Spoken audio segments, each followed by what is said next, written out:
दिल्ली परिवहन विभाग की मनमानी और आदेशों का पालन न करने वाली खबरों को हमने आपको कई बार दिखाया है। साथ ही हमने ये भी बताया कि कैसे परिवहन विभाग जनता के हित के आदेशों को लटकाए रखता है और अन्य सभी ऑर्डर को आनन फानन में तुरंत लागू कर देता है। लेकिन आज हम आपको बताएंगे कि कैसे परिवहन विभाग महज मनमानी ही नहीं करता, बल्कि बेखौफ तरीके से माननीय न्यायालय के आदेशों की भी अवहेलना करता है। इसे साधारण भाषा में कहा जा सकता है कि परिवहन विभाग ने कुछ मामलों में कॉन्टेम्प्ट ऑफ कोर्ट किया है। ऐसे में सवाल यह है कि क्या दिल्ली परिवहन विभाग ऐसा कर सकता है, और यदि नहीं तो आखिर अभी तक इस पर कोई कार्रवाई क्यों नहीं हुई? ये एक बड़ा सवाल है। हमने कुछ रोज पहले एक खबर दिखाई थी कि दिल्ली परिवहन विभाग में टेक्निकल पदों पर नॉन टेक्निकल अधिकारियों का ट्रांसफर कर तैनात किया गया, जो लीगल रूप में भी गलत है। दरअसल किसी भी विभाग में कर्मचारियों का ट्रांसफर होना कोई नई बात नहीं है। बीते सोमवार को भी विभाग में 4 और एमएलओ के ट्रांसफर हुए। इनमें देखने वाली बात यह है कि उनमें से 2 नॉन टेक्निकल बैकग्राउंड के हैं और उन्हें फिर से टेक्निकल पदों पर तैनात किया गया है। आपको बता दें कि धारा 213 और केंद्रीय मोटर परिवहन नियम 1989 के मुताबिक परिवहन सेवाओं के लिए न्यूनतम योग्यता निर्धारित है। ऐसे में तकनीकी पदों पर गैर तकनीकी व्यक्तियों को तैनात करना गैर कानूनी है और नियमों की अवहेलना करता है। वहीं वर्ष 1995 में परिवहन विभाग में तत्कालीन ज्वाइंट डायरेक्टर मधु के गर्ग ने न्यायालय में एफिडेविट देकर इस मुद्दे को रखा था। न्यायालय में एफिडेविट लगाने के बाद भी कई टेक्निकल पदों पर नॉन टेक्निकल अधिकारियों या कर्मचारियों की भर्ती अभी तक हो रही है और आदेश का पालन नहीं हो रहा है।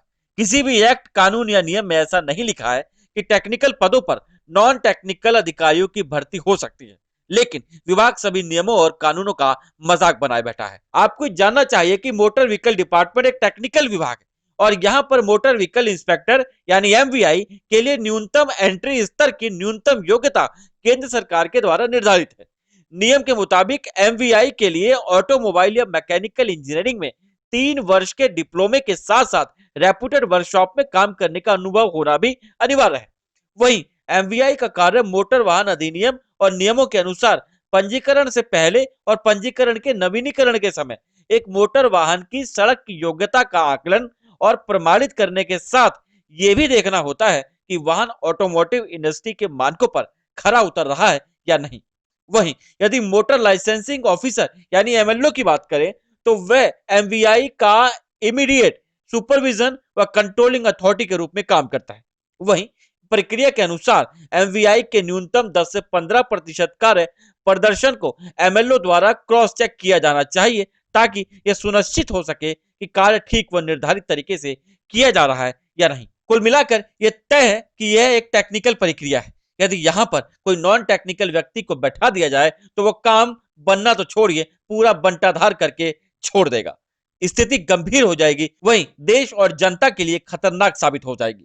लेकिन न जाने क्यों दिल्ली परिवहन विभाग स्थिति को बिगाड़ने पर तुली है। वहीं दिल्ली सरकार और परिवहन मंत्री भी न जाने क्यों मुंह पर उंगली रखे स्कूल के बच्चों की तरह बैठे हैं और सारा तमाशा देख रहे हैं। स्थिति में जल्द सुधार होना चाहिए, क्योंकि ये गलत भी है और जनता के लिए खतरनाक भी। न्यूज ट्रांसफर विशेष, ब्यूरो रिपोर्ट, दिल्ली।